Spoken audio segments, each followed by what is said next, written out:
여러분 반갑습니다. 허준열 목사입니다. 신약 성경 통독 잘 따라오고 계시죠? 저와 함께 옥중서신이라고 불리는 에베소서, 빌립보서, 골로새서 이와 같은 책들 함께 좀 살펴보고 더 깊은 은혜를 누릴 수 있으면 좋겠습니다. 오늘은 에베소서라는 책을 한번 살펴보려고 합니다.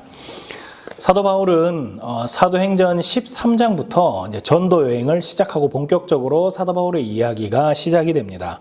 그래서 곳곳에 전도 여행 다니면서 교회를 세우고 복음을 전하기 시작하죠.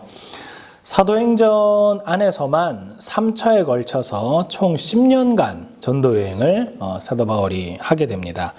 긴 시간 동안 수고하면서 이방인들에게 수많은 복음을 전하고 교회를 세우면서 구원을 얻도록 최선을 다해서 사역해 왔고, 지난 10년간의 사역을 좀 정리하고 보고하기 위해서 사도 바울이 초대교회인 예루살렘 교회로 발걸음을 옮기게 되죠. 교회로 돌아오게 됩니다. 그런데 초대교회로 왔을 때 유대인들에 의해서 좀 고소를 당하게 되는, 누명을 쓰게 되는 한 사건이 일어나게 됩니다.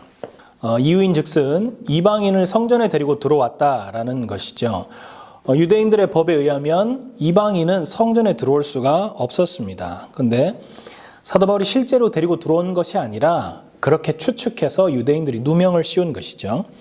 사도행전 20장을 보면 드로비모라는 아주 중요한 인물이 한 명 잠깐 등장하게 됩니다. 에베소 출신 사람인데 실제로 바울과 함께 이방인인데 성전 근처에 있었다가 유대인들이 이것을 보고 들어가 있는 걸 확인하지는 않고 드로비모가 그 근처에 있었다는 사실만으로 사도 바울이 이 이방인을 데리고 성전에 들어와서 성전을 더럽혔다라고 추측하고 사도 바울을 괴롭히려는 심산으로 고소를 한 것이죠.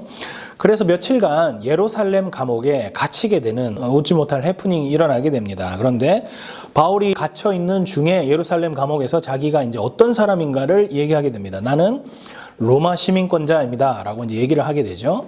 그러자 천부장 그리고 백부장들이 굉장히 깜짝 놀라게 됩니다. 왜냐하면 지금으로 치면 세계 패권을 쥐고 있는 미국 시민권자나 다름없었기 때문입니다. 그래서 예루살렘에서는 어떻게 할 수가 없고 가이사랴로 옮겨서 이 사람의 죄목을 따지고 재판을 해야 되겠다라고 생각할 수밖에 없었습니다. 왜냐하면 우리에게는 예루살렘이 너무 잘 알려진 이스라엘의 어떤 영적인 중심지고 또 수도라고 생각할 수 있는데 당시의 행정적인 진짜 수도는 가이사랴라는 곳이었습니다.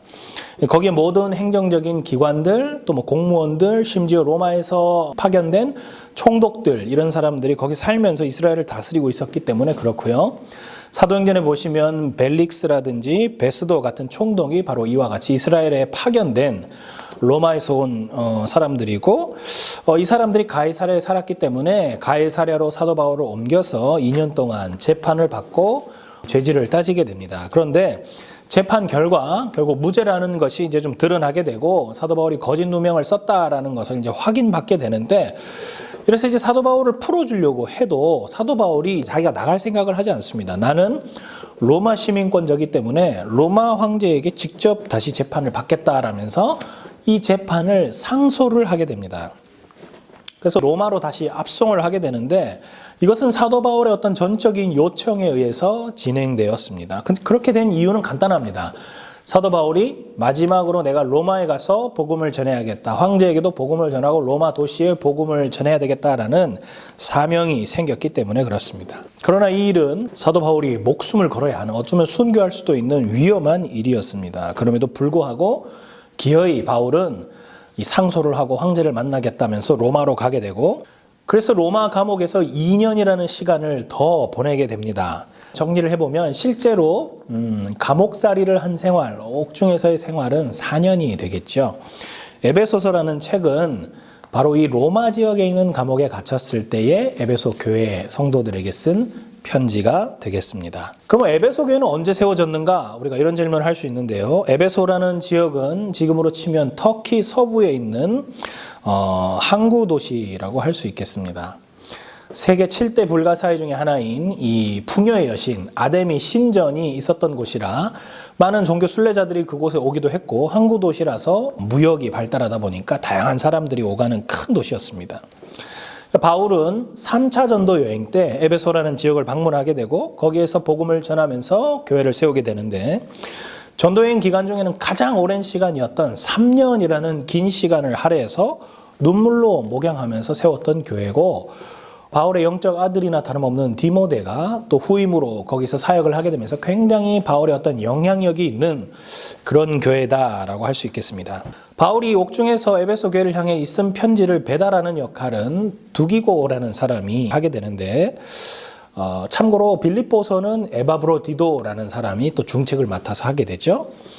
골로새 교회도 이 편지를 전해주기 위해서 두기고가 가는데, 골로새 교회를 가는 그 길목에 에베소가 있었습니다. 그래서 가는 김에 에베소에 들러서 이 편지를 주고 골로새에도 줬다라는 추측이, 그 학설이 가장 많고, 같은 시기에 비슷한 내용으로 교회를 권면했기 때문에 실제로 이 두 책을 읽어보면 별명이 쌍둥이 서신이다라고 불리울 만큼 비슷한 내용이 많습니다.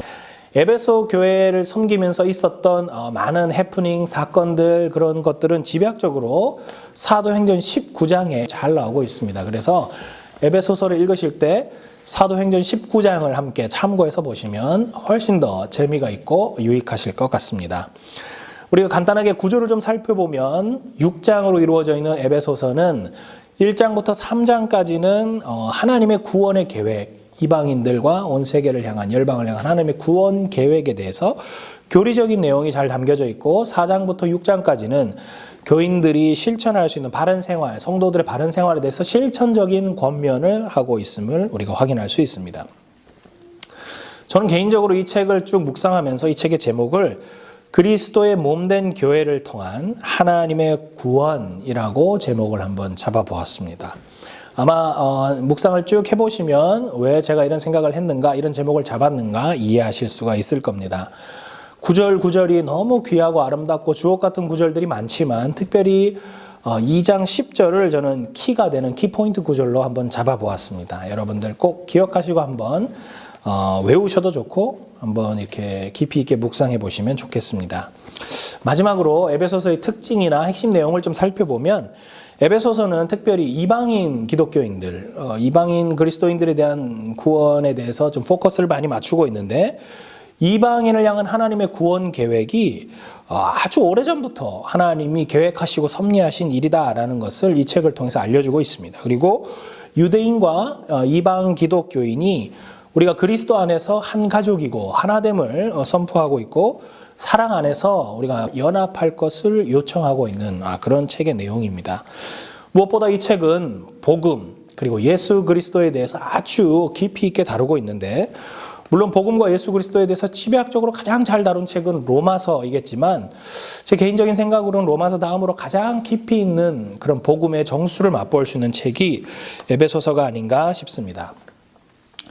로마서는 인간의 그 철저한 죄에서부터, 밑바닥에서부터 시작해서 구원에 이르는 과정을 설명하는 책이라면, 에베소서는 태초에서부터 있었던 하나님의 그런 예정과 섭리, 그리고 우리를 향하신 놀라운 구원의 계획으로 이어지는 그런 책이라고 할 수 있겠습니다. 그래서 느낌적으로 보면 로마서는 밑바닥에서 위로 올라가는 그런 느낌이라면, 에베소서는 위에서부터 아래로 내려오는 그런 그림으로 보시면 훨씬 더 이해하기가 쉬울 것 같습니다.